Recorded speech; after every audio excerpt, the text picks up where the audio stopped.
I'm kidding. Of course you don't fitness here. Alright, Throw it up. Start twerking like Miley. Oh yeah. what's going on, guys? Thanks for watching the video today. So today what we're going to talk about is chest and how to get a full chest. What a lot of people do is when they go into the gym is your typical person who works out, they'll go in on chest day.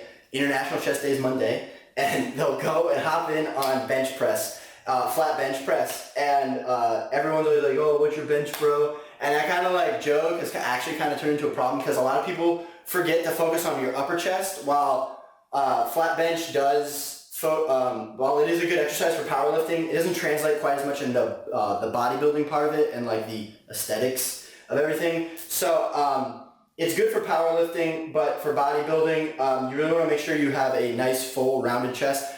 What people usually forget is to focus on the upper chest. And how you want to focus on the upper chest and get it like that nice pop to make it look round is you want to focus on incline movements. Incline movements can be anything like incline bench press, incline dumbbell press, incline flies. You could even use like an incline machine. I don't like machines too much, but technically you could do it. And there's even hammer strength machines. Hammer strengths are the ones that you load the plates onto the sides of it. It's kind of like a hybrid between free weight and machine.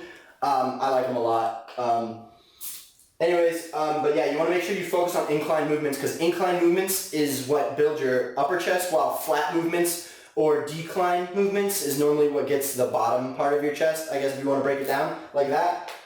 So what to do is, what I would do is, and what I do is I go in there and I make sure I hit 2 incline movements to start off my workout, at least 2 incline presses. What I mean by that is I either choose from incline bench, incline dumbbells, or the incline hammer strength machine, and I'll pick 2 of them. If I'm really feeling it, I'll do all 3. And then what I do after that is what I really feels like makes a difference is I do incline cable flies. Why I like to do the cables is because dumbbell flies, whether it's flat or even incline, I don't really like because obviously, gravity pushes straight down. So when you're laying straight down and your arm is like this, you feel it the most, but then as you come to the top, literally like the last half of the motion, there's no tension from gravity. It's a dumbbell, it's not a cable, so it's only pushing straight down on you. Anyways, so yeah, I like to do the cables for the incline flies, and what I like to do is, what you see a lot of people do is they'll like start from down here and they lift straight up. You want to make sure you're not doing that. It's like the #1 most mistake with incline cable flies. That is really a shoulder exercise. Lifting straight up, just picture, if they put a dumbbell in their hand, you'd be like, oh, that's a shoulder exercise. But because they're trying to do this, you're like, oh, they're trying to work out chest. But they're not. What you want to make sure you do is you want to make sure your hands are starting off wide. What I like to do is start off like this, your hand just a little bit below your pec, and pull it to here. The reason you want to do that is you have muscle fibers that all connect into right here. They run down like this and they run up like this. So you want to try to pull at that same angle as the muscle fiber. So I would start down here and I would pull it right there, and that helps me target the flies, help me target on incline and get my upper chest. I'm going to roll a clip right now showing you what to do. As you can see, I start right below my pec, and then I pull at that, I bet it's like 30 to 45 degree angle, you can say, and it ends up right in front of my face from the eye to forehead level.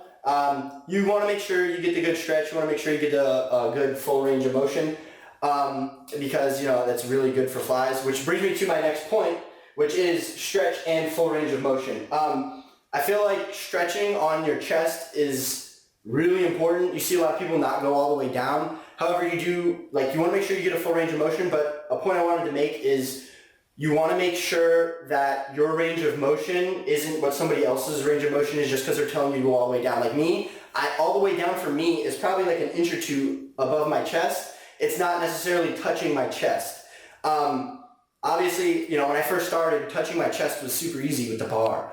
But this isn't a good thing. Obviously, I need to do shoulder mobility exercises, but as I put on weight and my shoulders aren't as mobile, it's kind of hard for me to go all the way down. That's not a good thing, but that might happen to many of you. Or you might just have bad shoulder mobility and you can't go all the way down, but I'm stretching my chest out. So, I'm stretching my chest out to here, and I feel it. I can't go any farther down, otherwise it's like I'm pulling the bar back. Like naturally, like this, I feel it stretch, and then I'll go a little bit farther down than that, and then I go back up. You don't want to put your shoulder in jeopardy anytime you do a motion, whether, not even just for chest, any type of exercise. People injure their shoulder all the time. You want to make sure you're doing your range of motion. It's different for everyone. You want to make sure you're getting a stretch, but you're not putting your shoulder or any other joint for that matter in jeopardy. Also, a tip is if you're making sure you're doing incline exercises and for some reason your chest still seems like it's not big, even though you know you're doing incline exercises and you're hitting it right, you're making sure you get a full stretch as well as a full contraction. Balance with your shoulders will, like the look, like make sure your shoulders and your chest are proportionate. It's super important because if your shoulder is too big here and you kind of have like shoulders like this, you could have an upper chest, but your shoulders are going to completely dominate your upper chest and it's going to look like you don't have one. But at the same time, you want to make sure you work out your shoulders, because if you have a huge upper chest but then no shoulders, it's going to look like weird. You're going to look like a bird chest, or I don't know what you want to call it, but it doesn't look good. You want to make sure your shoulders are proportionate with your chest, because not only will it look better, but it'll also help you with your exercises. Shoulders play a big part in flat bench, incline flies, flat flies, anything that you want to do with chest, they play a huge role in, as well as a lot of back exercises too. So keep that in mind. So thanks for watching, and remember, if you're having problems with your chest, make sure you're doing a lot of incline, and make sure you're getting a good stretch and not putting your shoulders in jeopardy, and make sure they look proportionate to your shoulder. Thanks for watching, and I'll see you guys in the next video. Cut! We're done! We out!